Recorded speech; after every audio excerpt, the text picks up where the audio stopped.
Guys, this is Gardener the Young and I'm Vijay back with a new video. In this video we are going to see about the basics of gardening. This is going to be a beginner video. If you are a pro, then this is not a video for you. You check out other videos on our channel. But now this is going to be a full-fledged video for beginner. You'll understand the basic things to start a garden in this video. So without any further delays, let's get into the video.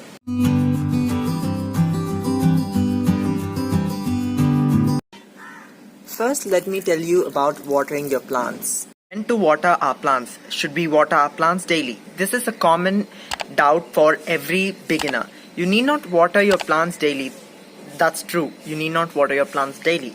Only if the top 2 inches of the soil is dry, then that is the time you need to water your plant. Because for most of the vegetables and indoor plants, outdoor plants, etc., this is the rule. If it is cactus or succulents, it may change. So for general vegetables, flowers, fruits and indoor plants, when the top 2 inches of the soil is dry, that's when you need to water. We cannot say that watering your plants daily is the general rule for plants, because the soil may have not dried at different seasons. It may be due to shade, the area where you locate your plant, as well as the season. It may be rainy or maybe sunny. If it is sunny, if it is summer, then you may water your plants twice a day, or if it is rainy, you may not water your plants at least for a week, because if it is continuously raining, your plants would get many fungal diseases, so you need not water at those kind of times. So it would change according to the seasons as well as to many situations like shady area or sunny area, etc. So the best thing is leave your finger in, and if the soil isn't sticky or if it comes out dry, then that's the time you need to water your plants. Just half liter or 1 liter for a big grow bag would be enough. And if it is like this, if it sticks like this, that it means it has some moisture. You can see it is sticky, so you need not water such plants. You need not stick your finger into your soil and check every time. On the go, you'll understand that. And to water plants like cactuses and succulents, what you need to do is you need not water for a week or even more. Let it dry. The soil must be completely dry till the bottom. And when you water, you need to water more. You have to pour water so that the water comes out from the drainage hole. So it would absorb all the water immediately and it would store for the next coming sunny, or it would soak up all the water and can stay longer. But for vegetables, you need to adjust according to the dryness. The top 2 inches should be dry, but for this it should be completely dry and you need to water it thoroughly when you water. But for vegetables, not like that. Only the top 2 inches should be dry and water just half liter or so. But for this, drench your plant completely. Let me share about sunlight. Basically, there are 3 kinds. One is full sun. 6 to 8 hours of direct sunlight will be falling on such plants, so that is full sunlight. And the next thing is semi-shade, which is, or semi-sun, whatever you call it. It means 4 to 5 hours of direct sunlight. And shady area, which means it doesn't get a lot of sunlight, maximum 2 hours of direct sunlight or even less. So most vegetable plants like tomato, brinjal, muskmelon, corn, beans, bitter gourd, chili plant, lady's finger plant, rose plant, many more. Most of the vegetables, fruits and even flowering plants require a lot of sunlight, so you should place them in full sunlight. And for herbs like mint or even amaranth, any kind of green leafy vegetables, such plants can be grown in shady areas.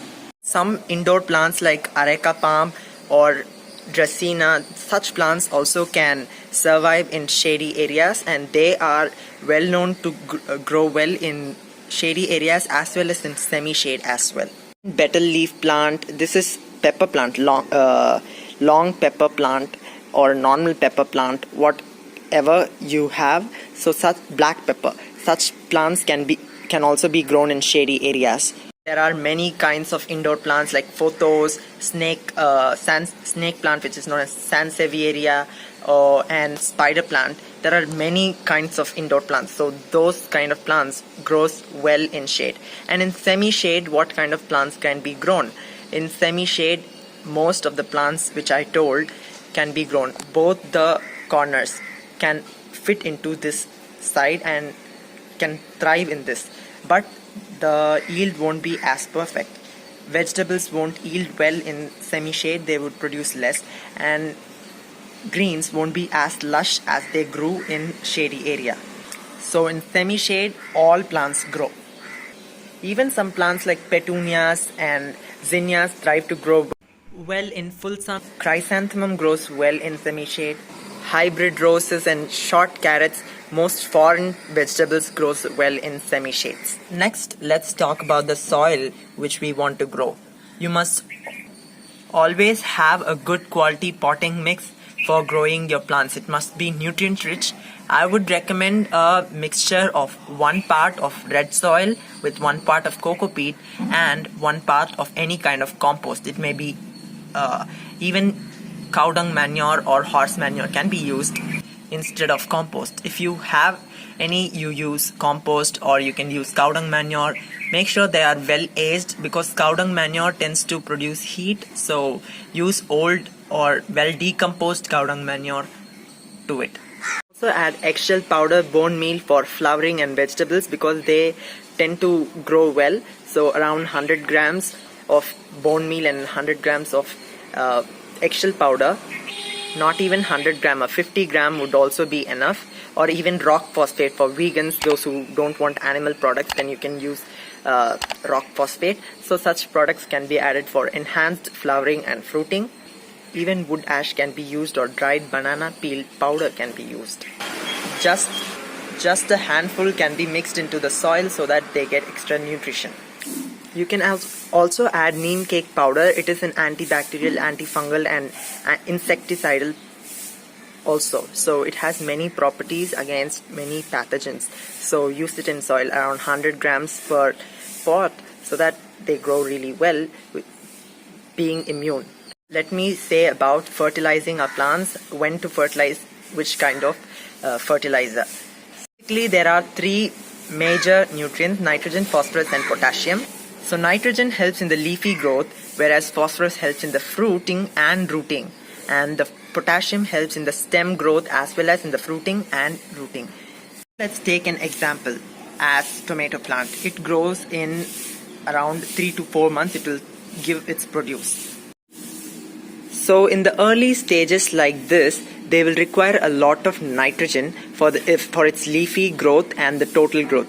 And I wanted to say that there are also many other nutrients like magnesium, sulfur, zinc, and there are many micronutrients as well. So those will be naturally there in the compost and etc. So they'll get the other nutrients automatically from them. Now let's talk about the seedling stage. When they are very small, they'll require a lot of nitrogen for growing and for foliar growth, which means good leaf growth and total plant growth. They'll require nitrogen. So at this stage, you can give seaweed fertilizer, fish amino acid, or cow dung manure, vermicompost, homemade compost, blood meal.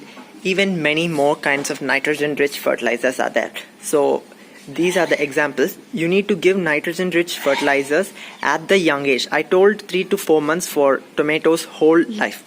So this is around 1 month. So around 1 month to second month of the growth, you need to give these kind of fertilizers rich in nitrogen, and it will also have other nutrients which are required in small amount, but nitrogen will be maximum in these kind of fertilizers. Use these for young plants. And around 50 days, they'll start producing the buds. More than 50 or 60 days, they'll start producing the flower buds. So at that time, what you need to give is phosphorus and potassium rich fertilizers. So such fertilizers like banana peel fertilizer, bone meal, blood meal, eggshell powder, kelp meal, seaweed fertilizers must be given for such plants. Rich in nitrogen, less in nitrogen, and rich in phosphorus and potassium. But as I told here, eggshell powder, bone meal, rock phosphate, etc. are very slow. They are not readily available to your plants. So in such condition, you can give PROM, phosphate rich organic manure, or potassium humate. These two are organic fertilizers. Potassium humate is rich in potassium and PROM is rich in phosphorus. So such fertilizers can be given. or you can use bone meal, eggshell powder, and any other organic fertilizers at the start itself. When you mix the soil, you should have added those kind of ingredients so that they get the following nutrients for the growth. And you need not give any sort of flowering fertilizers at that time. At the flowering stage, what you need to do is you need to give potassium humate or prom. And if you are not going to give such fertilizers, then at the beginning itself you should have added bone meal or eggshell. That's it. Next, let's see about growing seedlings in general. So basically, why should we start seeds in such small containers rather than sowing in large containers? So first, you need to know that some plants have to be directly sown in the large containers or grow bags where you're going to grow. And some seeds have to be sown in smaller containers or seedling trays or even in smaller pots. So why we should grow like this? The reason for that is we should give a controlled environment for the seeds. In a small area, we can easily carry the seeds and we can make sure that all seeds are growing and they are not dying. Whereas if you sow your seeds like tomato, strawberry, or even chili, brinjal, and other flowering plant seeds, they have very small seeds. So if you just sprinkle them on top and just water them, then you may not know where you have sown seed and you may not water it properly throughout the in the throughout space. You not water it properly. So what happens is they wouldn't germinate easily. Some may germinate, some may not germinate. So such confusions happen. Whereas for large plants like lady's finger or even corn plant or this is pumpkin plant, watermelon, such seeds can be directly sown. Even any kind of gourds like bottle gourd, bitter gourd, any kind of seeds which are large can be directly sown, and we will know where we sow and we will surely water them. But whereas for tomatoes, we cannot monitor them easily in a large area. So that is the reason why we are growing our seedlings in a small space like this.